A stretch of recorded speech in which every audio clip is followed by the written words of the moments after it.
Welcome to the ninth lecture on embedded system. In the previous lecture, we saw about the optocouplers and the stepper motor. In the stepper motor, we saw that the direction of the rotation of a stepper motor can be reversed by opposing the current which is flowing through the coils.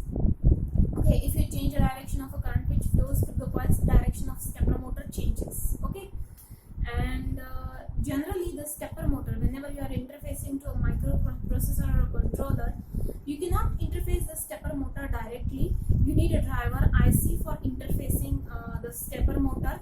Okay, and driver IC can be a ULN2803 from ST Microelectronics and ON Semiconductors.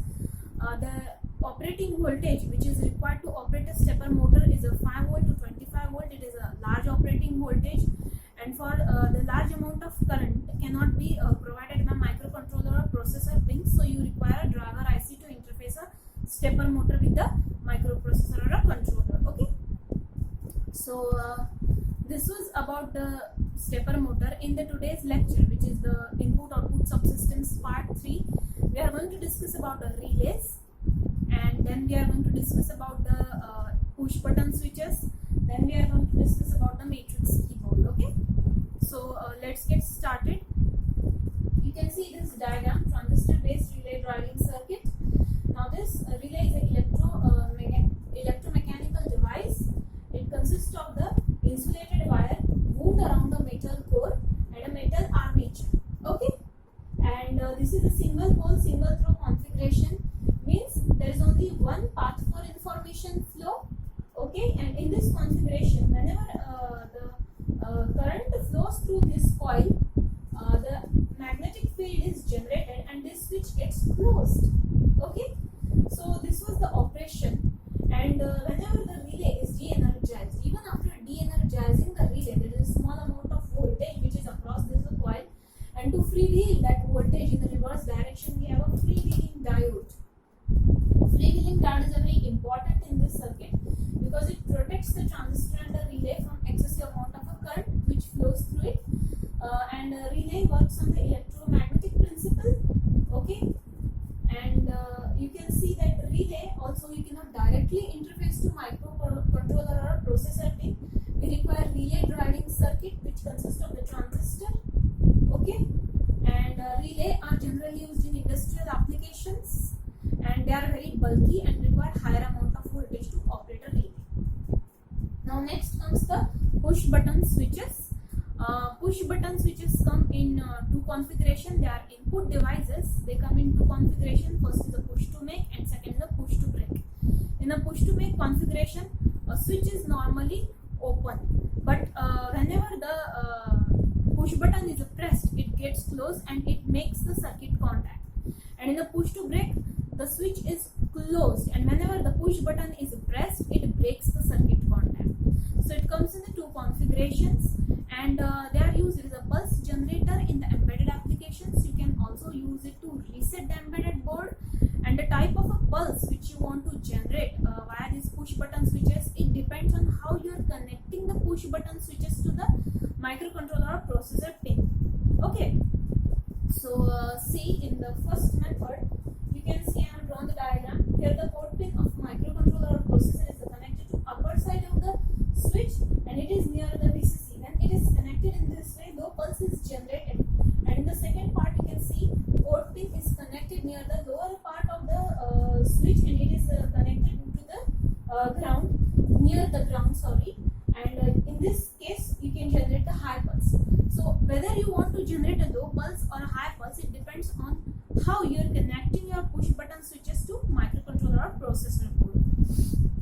Now next I'm going to discuss about the keyboard. Keyboard is also input device like your push button switch, but whenever you want to give input to your system, suppose the number of inputs are low, the push button switches will make.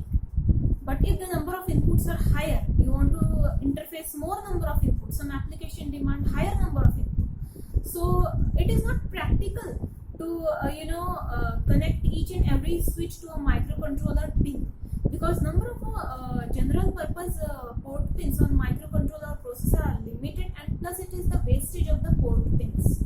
So to avoid that, the optimum solution is the matrix keyboard.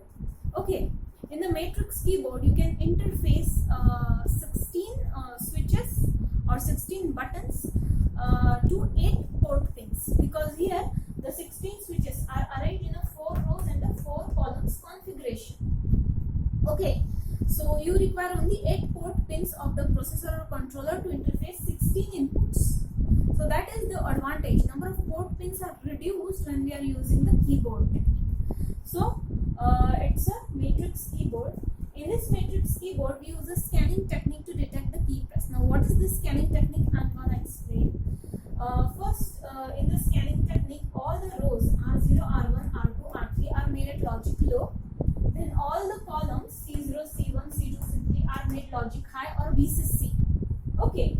Now initial step is R0 is connected to logic high and R1, R2, R3 are connected to logic low, and status of a column 0 is scanned, then status of column 1 is scanned, status of column 2 and status of column 3 are scanned one by one.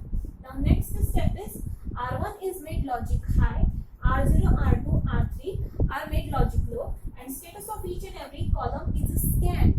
Then next is R2 is made logic high, R0, R1, R3 are made logic low, and each and every column is scanned one by one, and this is repeated for each and every row.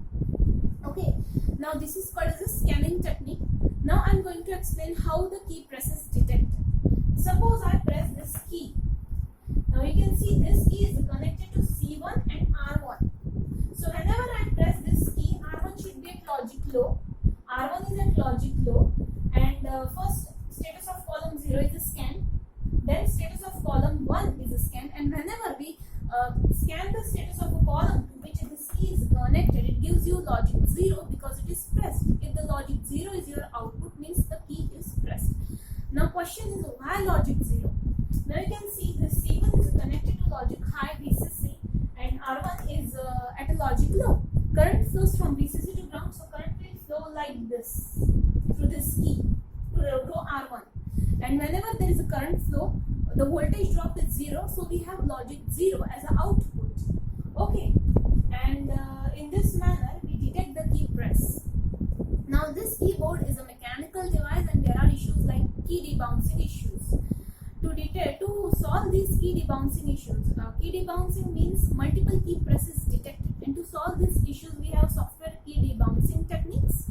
In the software key debouncing techniques, status of row is read again after the debounce delay, and if the status is a logic 0 or key press is detected even on the second read, means key press is a genuine one. So in this way we have software key debouncing techniques to read the status of a, to solve this problem, key debouncing problem. And you can see there are 4.7k resistors attached to the column. Why we are attaching the 4.7k resistor to column? Because whenever the key is pressed, current flows from column to row, and to limit the number of current which flows through row during key press, we require these resistors. So this was about the matrix keyboard. I hope you have understood this part, and if you have any doubt you can post it in the comment section below. Thank you for watching.